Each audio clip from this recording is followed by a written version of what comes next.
Hello everyone. मैं हूं सुमित कुमार नागर और कंप्यूटर गुरु हम में आपका स्वागत है। आज जो टॉपिक हम करने जा रहे हैं वो है मैथमेटिकल ऑपरेटर इन पाइथन। इनको मैथमेटिकल कह ले या अर्थमेटिक कह ले, दोनों अगर कहें तो कोई अलग बात नहीं है। तो आज के टॉपिक में हम डिस्कस करेंगे जो मैथमेटिकल ऑपरेटर होते हैं पाइथन के अंदर कौन कौन से होते हैं और उनके साथ किस तरीके से काम किया जा सकता है। तो इसके ऊपर आगे बढ़ते हुए सबसे पहला जो हमारे पास ऑपरेटर होता है किसी भी प्रोग्रामिंग लैंग्वेज में या पाइथन के अंदर, वो होता है एडिशन ऑपरेटर। एडिशन का हम सबको पता है, इसका यूज़ दो नंबरों को जोड़ने के लिए किया जाता है।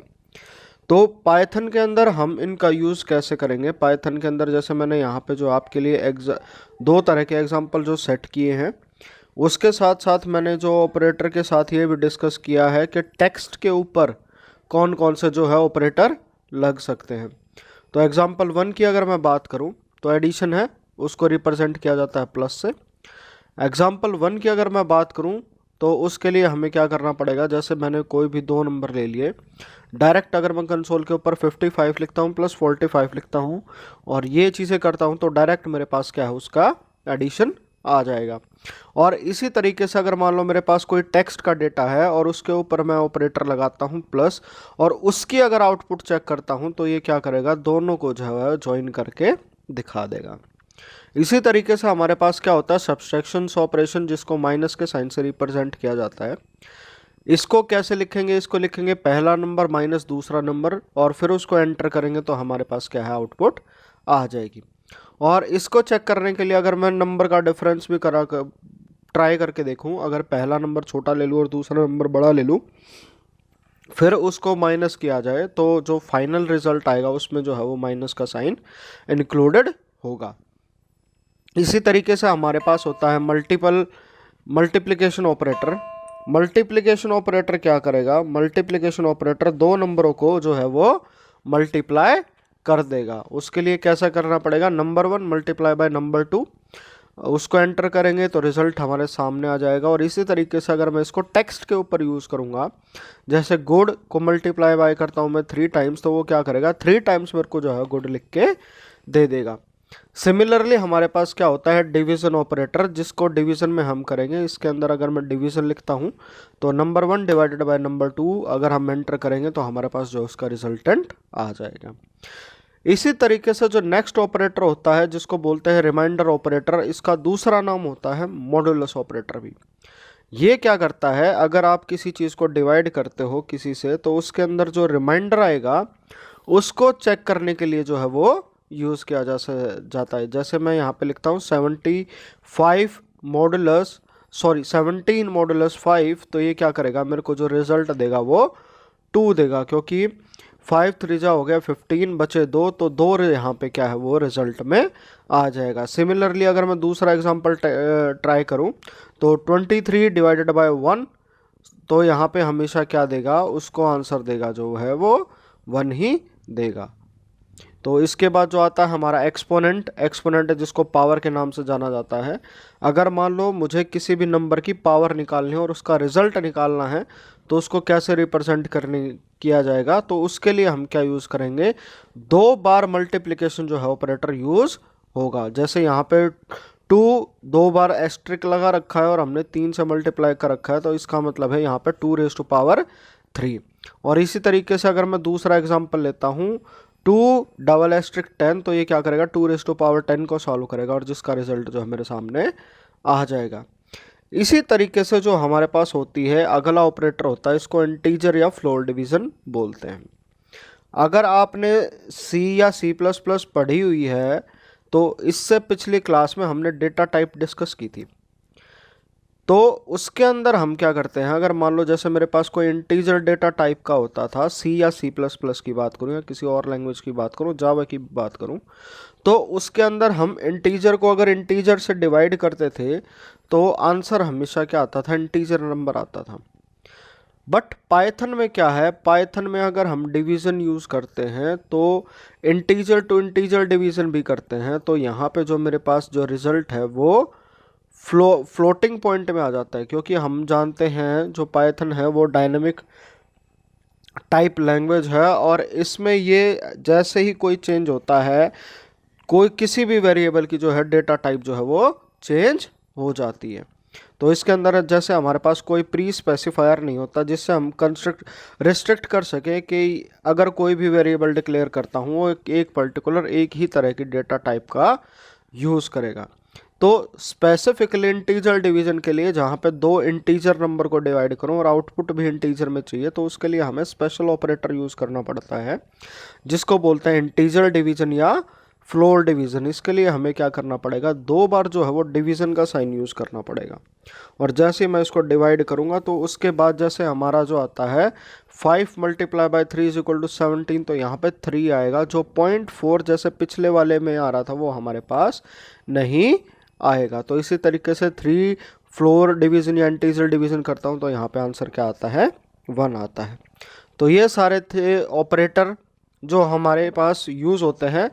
अब चलिए हम इनको प्रैक्टिकली यूज़ करके देख लेते हैं कि प्रैक्टिकली अगर मैं इसका यूज़ करूँ तो प्रैक्टिकल यूज़ कैसे होगा। तो उसके लिए हमें क्या करना है, अपना जो IDLE है पाइथन का जो पिछली वाली क्लासेस में था हम उसको रन करेंगे। इसके अलावा अगर आप चाहो तो एनाकोंडा नेविगेटर का भी यूज़ कर सकते हो। तो यहाँ पे डायरेक्ट हमने पाइथन शेल यूज़ कर लिया है।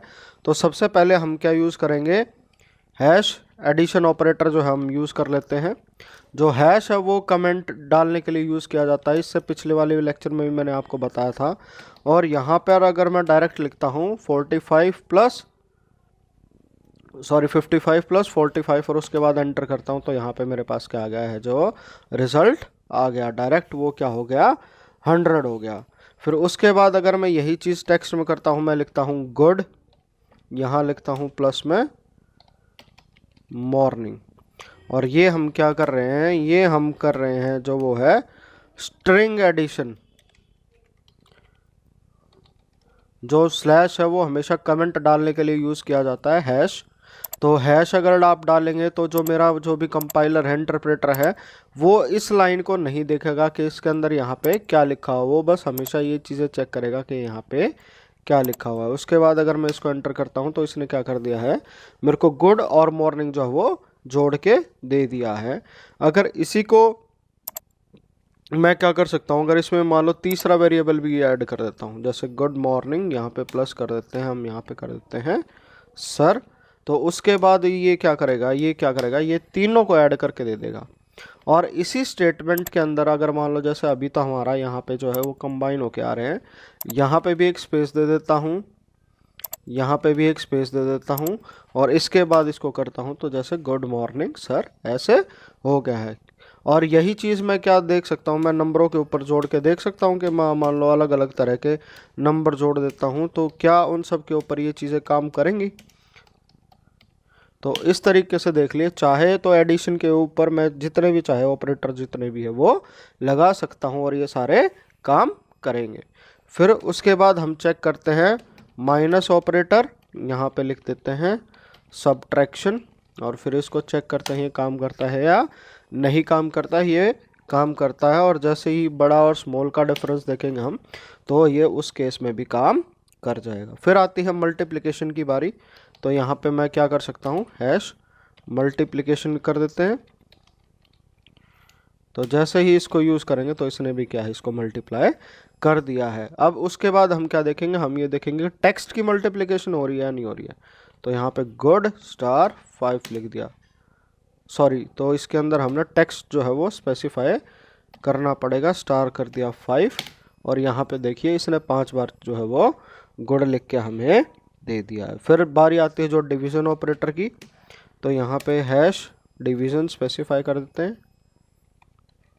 तो उसके बाद देखते हैं रिज़ल्ट आ गया 3.4, और इसी तरीके से अगर दूसरा जो हम स्पेसिफाई करते हैं तो उसके अंदर भी क्या हमारे पास जो है वो रिज़ल्ट आ गया है।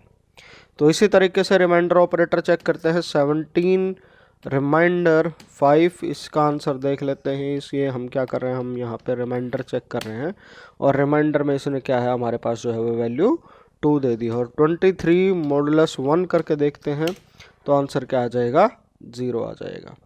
तो इसी तरीके से एक्सपोनेंट कंपोनेंट हम ट्रैक करते हैं, जहाँ पे एक्सपोनेंट का मैंने मतलब बताया था आपको पावर होता है।